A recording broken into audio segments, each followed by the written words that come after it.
जब एक इंसान किसी और इंसान की जान लेता है तो इसके लिए बहुत सारे वर्ड्स होते हैं। कभी इसको मर्डर कहते हैं, कभी इसको कोई पॉलिटिकल फिगर है या कोई बहुत इंपॉर्टेंट आदमी है, डिग्निटरी है तो उसके लिए असैसिनेशन वर्ड यूज करते हैं। या फिर अगर किसी को बहुत बेदर्दी से मारा गया होता है, इलीगली मारा गया होता है तो उसको एग्जीक्यूशन कहते हैं। बट अगर कुछ लोग बहुत सारे लोगों को बिना किसी गलती के वो निहत्थे होते हैं, उन्होंने कोई किसी को नुकसान नहीं पहुंचाया होता है और बेदर्दी से बेरहमी से अगर किसी को मारा जाता है, उसके लिए एक वर्ड होता है मैसेकर, हत्याकांड। मैसेकर कहीं पे भी हो, किसी के साथ, किसी भी संप्रदाय, किसी भी ग्रुप, किसी भी देश के लोगों के साथ कहीं पे भी हो, ये गलत ही होता है। डजंट मैटर कि किसने किया, क्यों किया। Massacre is something that is absolutely inhuman. But फिर भी दुर्भाग्य ऐसा है हमारी दुनिया का, मानव जाति का, कि हर कोई ऐसा देश नहीं दुनिया में जिसके इतिहास में कभी ना कभी किसी ना किसी समय पे किसी ग्रुप के साथ ऐसा कोई हत्याकांड ना हुआ हो। सारे देशों में ऐसा कभी ना कभी हुआ ही होता है और यही बहुत बड़े दुर्भाग्य की बात है। अगर हम अपने देश की बात करें तो इंडिया को इंडिपेंडेंस के पहले एक ऐसा इंसिडेंट है जो भारत के पूरे इतिहास में एक बहुत बड़ा काला धब्बा है, और ये इंसिडेंट था साल 1919 का जलियांवाला बाग हत्याकांड, जब बहुत सारे लोगों को अमृतसर में पीसफुली जो इकट्ठा हुए थे उन पे गोली चला दी गई थी। इस जलियांवाला बाग हत्याकांड में एक आदमी था जिनका नाम था सरदार उधम सिंह। इस वीडियो में हम बात करेंगे जलियांवाला बाग मैसेकर की असली कहानी के बारे में, उधम सिंह की असली कहानी के बारे में, और ये पूरा इंसिडेंट हुआ कैसे। और उसके साथ साथ अभी रिसेंटली एक पिक्चर आई थी हिंदी में जिसका नाम था सरदार उधम, उस पिक्चर को भी मैं रिव्यू करूंगा, क्योंकि मैं इस वीडियो में जलियांवाला बाग के बारे में और उधम सिंह जी की असली कहानी बताने जा रहा हूं। तो मूवी से रिलेटेड इस वीडियो में बहुत सारे स्पॉयलर्स हैं। कहानी शुरू होती है साल 1919 में। उसके पहले साल 1914 से लेकर 1918 तक पहला विश्व युद्ध चला था और उस विश्व युद्ध में यूरोप के बहुत सारे कंट्रीज इन्वॉल्व थे, ब्रिटेन भी उस कंट्री में इन्वॉल्व था। अब बात यहां पे यह है कि उस समय भारत ब्रिटिश सरकार के अंडर था, उनकी कॉलोनी था। इसीलिए जब ब्रिटिश सरकार लड़ाई कर रही थी इतने बड़े फ्रंट पे, ईस्टर्न फ्रंट पे तो नहीं, वेस्टर्न फ्रंट पे लड़ाई कर रहे थे और इतने सारे लोग वहां पे उनके इन्वॉल्व थे, तो उनको जरूरत थी बहुत सारे पैसे की और बहुत सारे फौजियों की, बहुत सारे ऐसे सोल्जर्स की जो उनके लिए जाके लड़ सके, उनके बिहाफ पे, उनको देश को रिप्रेजेंट कर सके। अब क्योंकि भारत एक कॉलोनी था ब्रिटिश एम्पायर की और ब्रिटिश सरकार का राज था भारत के ऊपर, इसीलिए भारतीय बहुत सारे फौजियों को फर्स्ट वर्ल्ड वॉर में लड़ना पड़ा। चाहे उन फौजियों की बिल्कुल भी मर्जी नहीं थी, वो नहीं चाहते थे कि किसी दूसरे देश के लिए जाके, किसी फिरंगी जमीन पे जाके उनके लिए लड़ाई करें, उनके लिए जान गंवाएं। फिर भी लाखों की तादाद में यूरोप में, अफ्रीका में और मिडिल ईस्ट के रीजन्स में भारतीय फौजियों को भेजा गया। और लड़ भी किसके लिए रहे थे वो लोग? ब्रिटिश एम्पायर के लिए। तो ये अन्याय हो रहा था भारत में, बट क्योंकि भारत एक कॉलोनी था, भारत उस समय ब्रिटिश सरकार के अंडर था, इसीलिए भारत के साथ ये किया गया। और भारत के अलावा अगर आप अफ्रीका में जाएं, वहां पे भी बहुत कॉलोनीज थी ब्रिटिश एम्पायर की, तो वहां पे भी वो यही कर रहे थे, वहां के लोगों को लड़ाई में इन्वॉल्व करवा रहे थे। उसके अलावा इतने लोगों को कैरियर्स की तरह इस्तेमाल किया जा रहा था, यानी लड़ाई के लिए जो भी हथियार चाहिए, जो भी चीजें पहुंचानी है लड़ाई के लिए, तो उसको लोग उठा उठा के कंधों पे चलते थे, हजारों किलोमीटर इतना लंबा लंबा चलते थे, और लोग भूख से, प्यास से, एग्जॉस्शन से मर जाते थे लोग। ये सब कुछ ब्रिटिश एम्पायर कर रहा था क्योंकि वो उनकी कॉलोनीज थी और उनको चैलेंज करने के लिए कोई था ही नहीं इस टाइम। तो इस वजह से आप इमेजिन कर सकते हैं कि जिन देशों पे ये अत्याचार हो रहा था वो कितने कितने ज्यादा परेशान होंगे। भारत में भी बिल्कुल यही उस समय हाल था। जब 1918 में लड़ाई खत्म हुई तो भारत के लोगों में बहुत एंटी ब्रिटिश सेंटिमेंट पैदा होने लग गया। लोगों को लगने लग गया कि इतना परेशान किया गया हमारे लोगों को वहां मरने के लिए भेजा गया है। उसके बाद इंडिया से बहुत पैसा भी भेजा जा रहा था। अब आप सोचिए कि किसी देश का पैसा ले लेके कहीं और भेज रहे हैं, तो ऐसा तो है नहीं कि पैसा पेड़ पे उग रहा है और देश में समृद्धि है। ऑब्वियसली आप उस देश का पैसा बाहर भेज रहे हैं तो वहां के देश के लोगों को प्रॉब्लम होगी ना, उनको चीजें नहीं मिलेंगी, उनको अपनी उनकी जो बेसिक नेसेसिटीज है, उनको जो चीजें चाहिए होती वो उनको नहीं मिल पा रही थी। इसी वजह से फर्स्ट वर्ल्ड वॉर खत्म होने के बाद ट्रेड पे नुकसान पड़ा, लोगों का व्यापार नहीं चल पा रहा था, तो बहुत लोग भूख से मर रहे थे।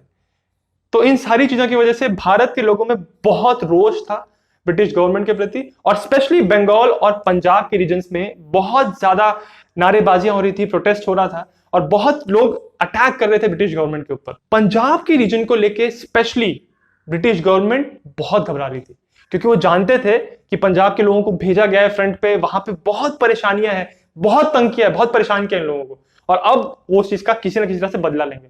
इस बात को सोच के ब्रिटिश गवर्नमेंट बहुत डर रही थी, और वो जानते थे कि 1857 की लड़ाई में क्या हुआ था। साल 1857 में, जो भारत के इतिहास की पहली स्वतंत्रता की लड़ाई कही जाती है, उस लड़ाई में भारत ने एकजुट होकर कंपनी राज को गिराया था, और बहुत ब्रिटिश लोगों को मारा गया था, बहुत लोगों की जानें गई थी वहां पे। तो इसलिए ब्रिटिश सरकार बहुत डरती थी इस चीज से लेकर। वो जानते थे कि अगर हमने इस चीज को शांत नहीं किया, कंट्रोल नहीं किया, तो ये वापस कुछ 1857 की तरह वापस ना हो जाए, इसलिए वो लोग बहुत घबरा रहे थे।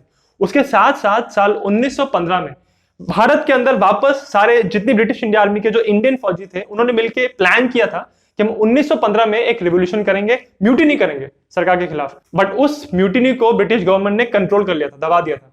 तो इस वजह से ये सारा जो टेंशन था उसको लेके ब्रिटिश सरकार बहुत घबरा रही थी। इसीलिए साल 1918 में एक सेडिशन कमिटी बैठाई गई अंग्रेजों द्वारा, और उस कमिटी का जो लीडर था वो एक इंग्लिश जज था जिसका नाम था सिडनी रॉलेट।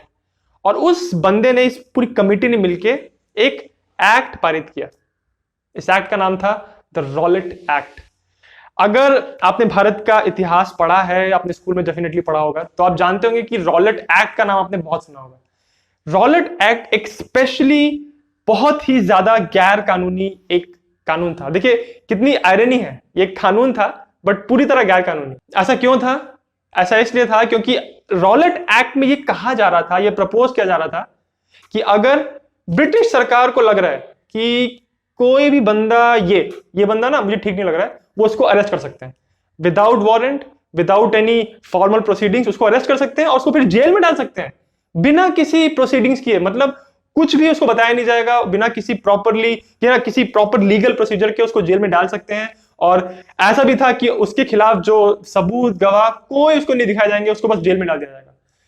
जो मीडिया था, जो टाइम जो प्रेस था, प्रेस की फ्रीडम को बहुत कंट्रोल किया जाए, क्योंकि ब्रिटिश सरकार नहीं चाहती थी कि लोगों तक ये रिवॉल्यूशन की भावना फैले। तो ये एक बहुत ही ज्यादा गैर कानूनी एक्ट था जिसको वो प्रपोज कर रहे थे, रॉलेट एक्ट। और जब ये प्रपोज किया गया तो ऑब्वियसली पूरे देश में इसका बहुत विरोध किया गया कि ये क्या है यार, तुम लोग पहले ही तुम लोग यहाँ पे राज कर रहे हो, और जो थोड़ी बहुत हमारे पास फ्रीडम है उसको भी तुम इस तरह से कंट्रोल करने की कोशिश कर रहे हो। और इस सब के बाद भी इतना प्रदर्शन हो रहा था, इतना प्रोटेस्ट हो रहे थे, लोग विरोध कर रहे थे, इस सब के बाद भी मार्च 1919 में रॉलेट एक्ट को पास कर दिया गया। इस एक्ट के पास होने के बाद भारत में और तगड़ा रिएक्शन देखने को मिला। महात्मा गांधी ने लोगों से आग्रह किया कि हम सत्याग्रह करेंगे और इसको भारी मात्रा में इसका विरोध प्रकट करेंगे, बिना किसी हिंसा को इस्तेमाल किए, पूरे अहिंसक तरीके से हम इसका विरोध करेंगे।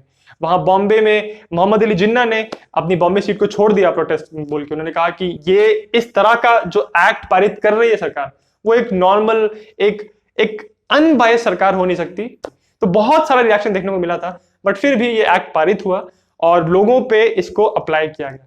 इसी सब के दौरान जब ये सब हो रहा था, तो अप्रैल 12 साल 1919 को अमृतसर में एक लोगों ने मिलकर डिसाइड किया कि कल यानी अप्रैल 13 को हम यहां पे मिलके एक प्रदर्शन करेंगे। उनका प्रदर्शन इस बात को लेके था कि ब्रिटिश गवर्नमेंट ने डॉक्टर सत्यपाल और डॉक्टर सैफुद्दीन किचलू, ये दो एक रिवोल्यूशनरीज थे, इन दोनों को उन्होंने गैर कानूनी ढंग से अरेस्ट कर लिया था। तो उनके अरेस्ट के खिलाफ प्रोटेस्ट करने के लिए ये डिसाइड किया लोगों ने कि हम 13 अप्रैल को यहाँ पे जमा होंगे और एक शांतिपूर्वक एक प्रदर्शन करेंगे। जब ये न्यूज फैली लोगों के बीच में, और स्पेशली जब ये अंग्रेजों तक पहुंची, तो उनको लगा कि यार ये लोग प्रोटेस्ट करने जा रहे हैं, पता नहीं इतने लोग इकट्ठा हो रहे हैं, क्या होगा यहाँ पे। और उन्होंने इस बात को अनाउंस कर दिया कि अब यहाँ पे कर्फ्यू लग जाएगा। और लोगों को था कि वो तो नॉर्मल मिल ही रहे हैं, कोई वहां पे लाठीबाजी नहीं हो रही है, कोई वायलेंस नहीं हो रहा है, बस वो लोग प्रदर्शन के लिए इकट्ठा हो रहे हैं। उसके अलावा उस टाइम वहां पे था बैसाखी का त्योहार। आप लोग जानते होंगे कि पंजाब में बैसाखी कितने धूमधाम से मनाया जाता है, लोग बाहर निकलते हैं, सेलिब्रेट करते हैं, मिलते जुलते हैं लोगों से, और वो फेस्टिवल था उस टाइम। और अमृतसर के बहुत नजदीक वहीं पे गोल्डन टेम्पल है, जो इतना फेमस सिख लोगों के धर्म का सबसे बड़ा जो टेम्पल है, वहां पे लोग भारी मात्रा में इकट्ठा होते हैं बैसाखी में। मेरा भी एक सौभाग्य था कि मैं भी एक बार गया हूँ गोल्डन टेम्पल में, और मैं बैसाखी के टाइम ही गया था, तो मैंने देखा है कि कितनी वहां पे रौनक होती है, कितने लोग इकट्ठा होते हैं। तो 1919 में उस तारीख के आसपास भी वहां पे लोग इकट्ठा हुए थे, और जब वहां पे बैसाखी का त्योहार होता है तो वहां मेला लगता है, मेले में और लोग आते हैं, मर्चेंट्स आते हैं, व्यापार होता है, बहुत सारे लोग इकट्ठा होते हैं, बच्चे बूढ़े सब आते हैं वहां पे। तो ये माहौल था। इसी सब के बीच में 13 अप्रैल की वो तारीख थी जब प्रदर्शन की डेट सेट की गई थी। उस डेट को कुछ लोग टेम्पल से लौट रहे थे, कुछ लोग मेलों से लौट रहे थे और देखा कि वहां पे हाँ कुछ विरोध चल रहा है, तो वहां पे लोग जाके एक जगह पे इकट्ठा होने लगे। इस जगह का नाम था जलियांवाला बाग। अगर आप कभी अमृतसर गए हैं और आपने ये जगह देखी है तो आपने देखा होगा कि ये 4 से 5 एकड़ की जगह है और चारों तरफ से घिरी हुई है। मैं भी गया हूं जलियांवाला बाग, मैंने देखा है कि जब आप वहां पे जाओगे तो आप देखोगे कि कंप्लीटली क्लोज्ड है ये चारों तरफ से, और कुछ बहुत सकरे सकरे से रास्ते हैं वहां से निकलने के लिए, बहुत पतले पतले। वहां पे हजारों की तादाद में लोग इकट्ठा होने लगे। जब ये पूरा प्रोग्राम शुरू हो गया, जब जलियांवाला बाग में लोग इकट्ठा हो गए और स्पीकर जो था वहां पे बोलने लग गया, तो उन्होंने उसके बीच में देखा कि बाग के अंदर एक ब्रिटिश ऑफिसर आया, उसके साथ साथ 50 फौजी थे और फौजियों के पास, सबके पास बंदूकें थी। इस फौजी ने आके जो गेट्स थे उनको कवर कर लिया और सारे जो उसके फौजी थे वो गन्स लेके फायरिंग पोजीशन में बैठ गए। जब ये वहां के लोगों ने देखा तो वो लोग शांत हो गए, क्योंकि उनको लगा कि ये क्या यार, क्योंकि जब भी कोई इंसान आता है किसी को, अगर आप भीड़ में इकट्ठा हैं और अगर पुलिस आ रही है, कोई आ रहा है, तो आपको वहां से वो जाने के लिए बोलते हैं और बहुत बड़ा अनाउंसमेंट होती है, पहले बताया जाता है, वहां से आपको हटाने के लिए कहा जाता है। बट ये आदमी आ गया, इसने वहां खड़ा हो गया और इसके सारे फौजी थे फायरिंग पोजीशन में रेडी हो गए, तो लोग घबराए। तो वहां पे जो स्पीकर था वो कह रहा था कि कुछ नहीं है, शांत हो जाओ शांत हो जाओ। बट जो वो अफसर था उसने ऑर्डर दिया फायर, और इन लोगों ने फायर करना शुरू कर दिया।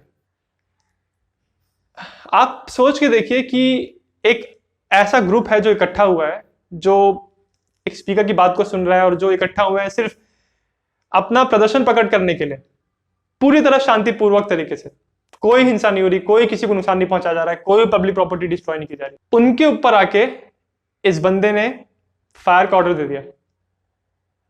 सारे फौजियों ने फायर करना शुरू किया और जितने भी लोग वहां पे इकट्ठा हुए थे, एक एक करके उन लोगों को गोलियां लगने लगी।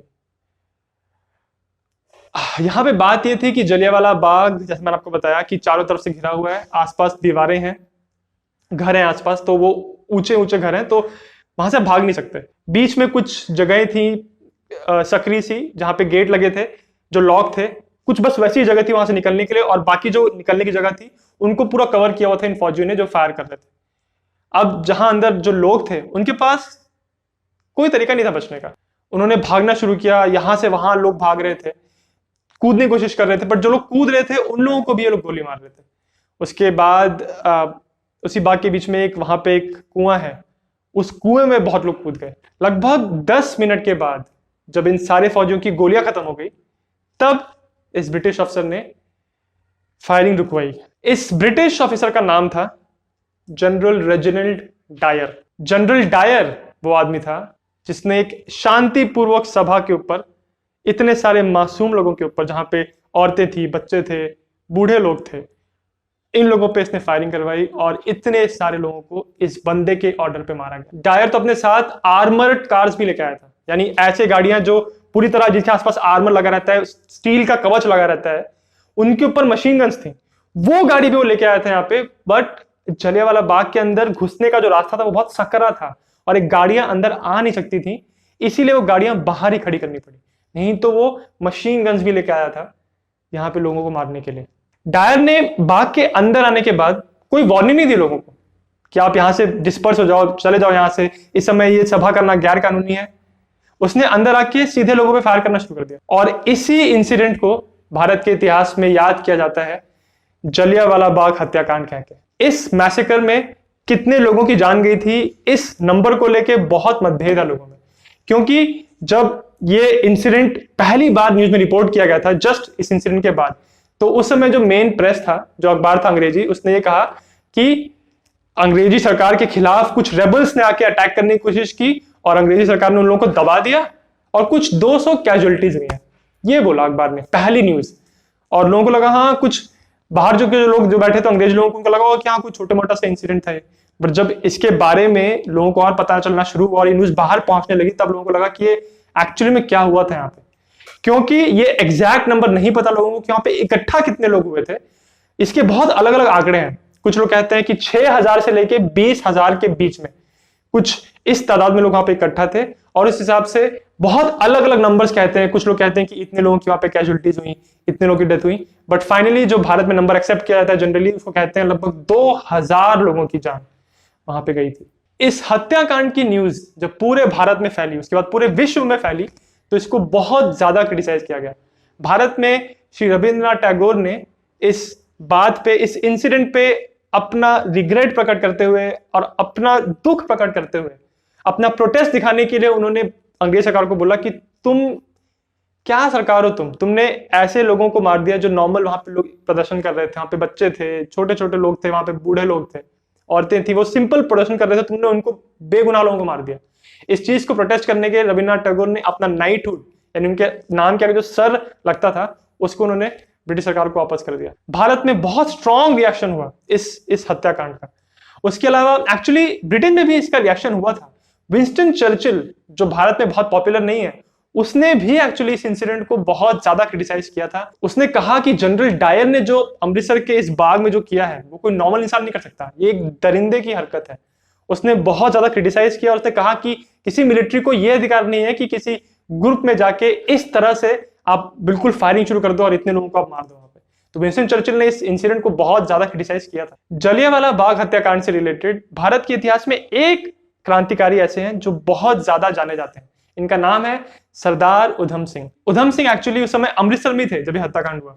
उन्होंने, उनके कुछ दोस्तों ने मिलकर प्लान बनाया था कि सभा के दौरान लोगों को पानी पिलाएंगे, बट जब ये हत्याकांड हुआ तो उधम सिंह और उनके दोस्तों ने बहुत सारे वहां पे जो जख्मी लोग पड़े थे उनको हेल्प किया, उनको जगह जगह पे पहुंचाया, उनको थोड़ा इलाज करने में मदद की, बट बहुत सारे लोगों को उन्होंने अपने हाथों में मरते हुए देखा था। इस वजह से उधम सिंह के मन में इस हत्याकांड को लेके और ब्रिटिश सरकार को लेके पूरी तरह से नफरत पैदा हो गई। जिस इंसान ने इतने सामने से देखा हो उनकी दरिंदगी को, आप शायद इमेजिन नहीं कर सकते हम लोग कि क्या बीती होगी उधम सिंह के ऊपर।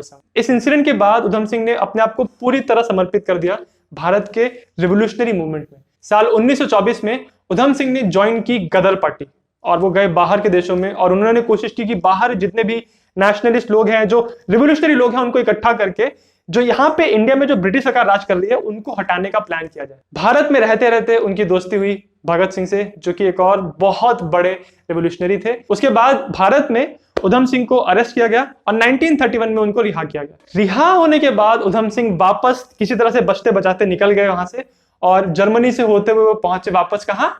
इंग्लैंड। इंग्लैंड की राजधानी लंदन में, जहां पे ये सारा जो ब्रिटिश गवर्नमेंट का जो सेंटर था वो वहां पहुंचे, और वहां पहुंच के उन्होंने एक इंसान की तलाश शुरू की। ये इंसान कौन था? Michael O'Dwyer. ये वो आदमी था जिसने ये पूरे अमृतसर के मैसेकर को उसने ग्रीन सिग्नल दिया था। उसने कहा था कि ऐसा कोई स्ट्रिक्ट एक्शन किया जाना चाहिए भारत की, अमृतसर की उस जनता के खिलाफ जो उनके खिलाफ उठने की कोशिश कर रही है। जनरल डायर ने तो उस समय बाग में जाके इस ऑपरेशन को अंजाम दिया था, बट ये जो पूरा जो प्लान था, ये जो पूरा आइडिया था, ये था माइकल ओ ड्वायर का, जो उस समय डायर से भी सीनियर था। ब्रिटिश गवर्नमेंट का एक बहुत इंपॉर्टेंट मुलाजिम था वो, और उसने ये प्लान किया था कि इन लोगों को सबक सिखाया जाना चाहिए। उधम सिंह ने लंदन में जाके इस इंसान की तलाश शुरू की। फिर ये इंसान उधम सिंह को मिला। बहुत प्लानिंग करने के बाद उधम सिंह ने जाके कैक्सटन हॉल में माइकल ओ ड्वायर को गोली मार दी। ये तारीख थी 13 मार्च साल 1940, यानी अमृतसर के हत्याकांड के 21 साल के बाद। 21 साल तक उधम सिंह ने ये अपने मन में जो क्रोध की भावना थी उसको जगाए रखा, और जाके माइकल ओ ड्वायर को 21 साल के बाद उन्होंने गोली मारी। उसको गोली मारने के बाद उधम सिंह ने भागने की कोई कोशिश नहीं की वहां पे, उनको पुलिस ने अरेस्ट किया, और इस पूरे इंसिडेंट को बहुत मीडिया कवरेज मिला, बहुत न्यूज छपी, और लोगों के सामने बात आई। और उधम सिंह से जब क्वेश्चनिंग की गई कि तुमने ये सब क्यों किया, तो उधम सिंह बहुत काम तरीके से, बहुत शांति से बोल रहे थे कि मेरे को इस बात को लोगों के सामने लाना था कि ब्रिटिश सरकार क्या कर रही है देश में, हमारे देश में क्या कर रहे हैं वो लोग, और यहाँ पे जनता लोग बैठे हैं अपने घरों में, इनको कुछ नहीं पता क्योंकि सरकार दूसरे देश में क्या मचा रही है जाके।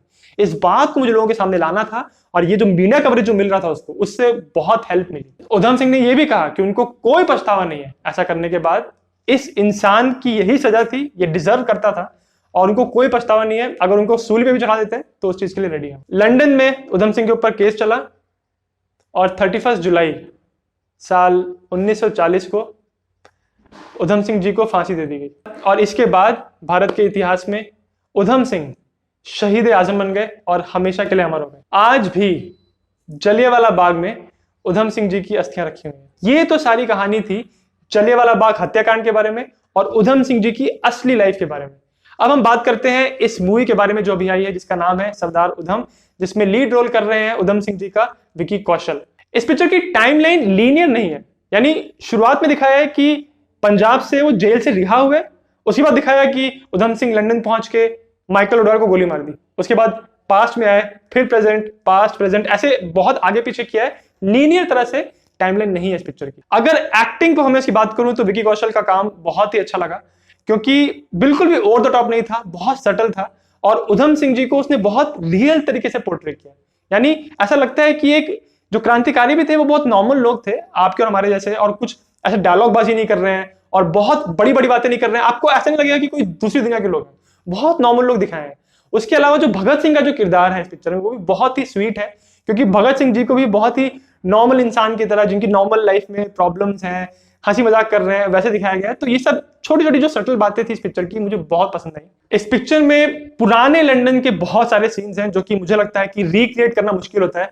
जब भी आप 100 साल पुरानी बात कर रहे हैं, आपको शहर दिखाना है पुराना सा, वो बहुत अच्छे से किया इस पिक्चर में, जो जनरली आपको बॉलीवुड हिंदी पिक्चरों में देखने को नहीं मिलता है, तो उस बात के लिए तारीफ करनी होगी।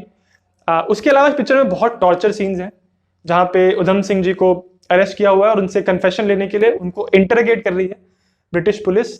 बहुत बुरी तरह टॉर्चर किया जा रहा है उनको, तो सारे सीन दिखाए गए हैं। वो डिस्टर्बिंग हो सकते हैं देखने के लिए। और इस पिक्चर का जो लास्ट सीन है, उस सीन में जलियांवाला बाग मैसेकर को दिखाया गया है। उस हत्याकांड को दिखाने के लिए बहुत लंबा सीन है, वो बहुत देर तक चलता है और बहुत ही नजदीक से दिखाया गया है।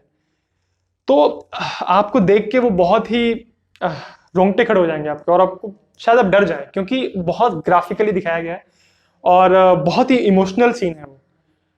बहुत सारे लोग शायद वो सीन देख के डर लगे, तो इसी वजह से अगर आप पिक्चर देखते हैं तो अभी सोच के जाइएगा कि इसमें ऐसे बहुत सारे सीन्स हैं जो बहुत ग्राफिक हैं और बहुत रियल लगते हैं। इस पिक्चर में मुझे जो बात बहुत अच्छी लगी, वो पहली बात तो ये थी कि भगत सिंह और उधम सिंह का जो रिलेशनशिप दिखाया वो मुझे बहुत अच्छा लगा, क्योंकि उन लोगों की दोस्ती बहुत ही वार्म थी और वो आपस में बातें करते थे। भगत सिंह का जो कैरेक्टर था उसको बहुत ही सटल दिखाया गया है।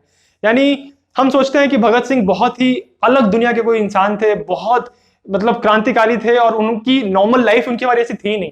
लोग एक्चुअली उनको लार्जर देन लाइफ मान लेते हैं, बट इस पिक्चर में उनको बहुत ह्यूमन दिखाया गया है। एक बहुत स्वीट सा सीन है इस पिक्चर में। भगत सिंह से कोई पूछता है कि जब भारत को आजादी मिल जाएगी तो उसके बाद आप क्या करोगे, तो भगत सिंह बोलते हैं क्या करूंगा, पहले सेलिब्रेट करूंगा, दारू पीऊंगा, डांस करूंगा, फिर घर जाके सो जाऊंगा, फिर अगले दिन उठूंगा, फिर सो जाऊंगा।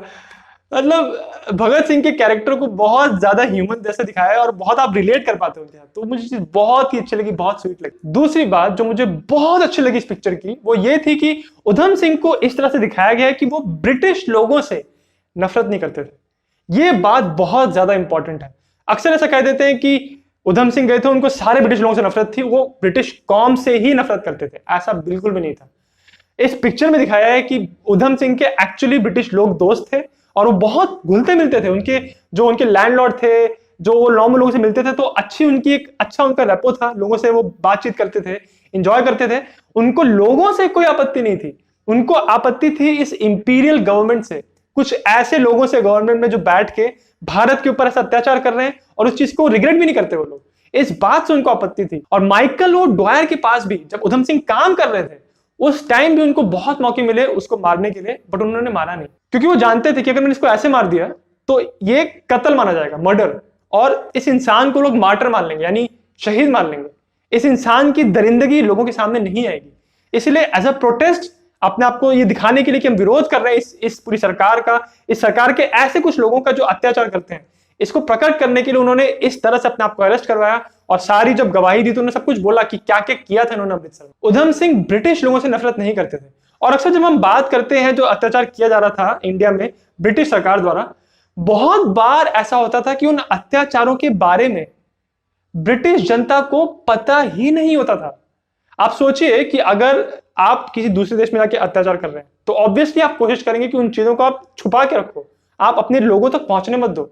तो वहां की जनता को पता ही नहीं था कि गॉयर ने इस तरह से ऑर्डर दिया था कि लोगों को जाके इस तरह से गोली चलाओ लोगों के ऊपर। इसीलिए मुझे इस पिक्चर में बात बहुत अच्छी लगी कि उधम सिंह को ऐसा नहीं दिखाया कि वो सारे ब्रिटिश लोगों से नफरत करते हैं। नफरत की भावनाओं को इस पिक्चर में प्रोपोगेट बिल्कुल नहीं किया गया है, और वो बात बहुत ही ज्यादा प्रशंसनीय है। मैं जरूर इस पिक्चर को रिकमेंड करूंगा, आप इस मूवी को जरूर जरूर देखिए। और अगर आपको वीडियो अच्छा लगा तो मेरे चैनल जिज्ञासियम को सब्सक्राइब जरूर करिएगा।